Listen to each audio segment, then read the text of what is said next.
ബേക്കറിയിൽ വിൽക്കാൻ വെച്ചിരിക്കുന്ന പല നിറങ്ങളിലുള്ള കേക്കുകളിൽ അപകടം പതിയിരിക്കുന്നുണ്ടോ? കർണാടകത്തിൽ ഭക്ഷ്യസുരക്ഷാ ഗുണനിലവാര വിഭാഗം നടത്തിയ പരിശോധന വലിയൊരു മുന്നറിയിപ്പാണ് നൽകുന്നത്.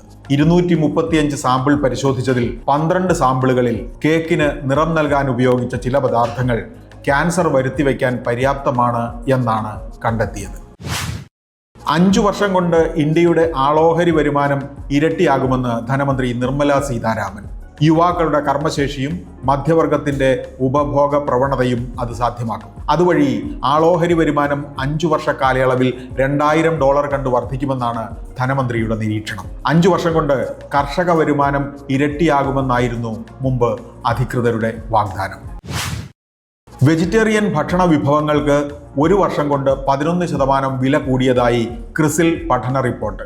സവാള, ഉരുളക്കിഴങ്ങ്, തക്കാളി എന്നിവയുടെ വിലയിൽ ഗണ്യമായ വർധനവാണ് ഉണ്ടായത്. 2023 ഒരു വെജിറ്റേറിയൻ ഭക്ഷണത്തിന് 28 രൂപ 10 പൈസയായിരുന്നത് ഇപ്പോൾ 31 രൂപ 30 പൈസയായി.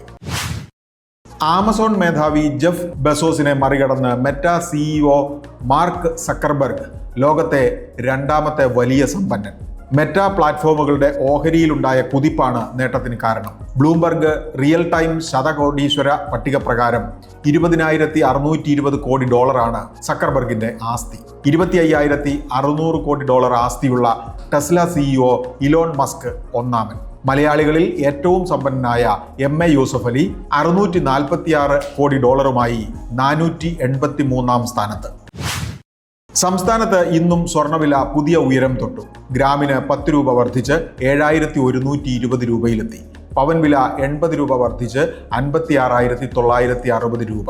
ഇന്നലെ കുറിച്ച റെക്കോർഡാണ് സ്വർണം ഇന്ന് തിരുത്തിയത്. ഓഹരി വിപണിയാകട്ടെ ഉച്ചകഴിഞ്ഞുള്ള വ്യാപാരത്തിൽ കൂടുതൽ ഇടിഞ്ഞു.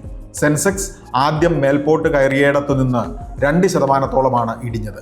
മിഡിൽ ഈസ്റ്റ് സാഹചര്യം തന്നെ കാരണം. ബിസിനസ് വാർത്തകൾ വിശദമായി അറിയാൻ ധനം online.com.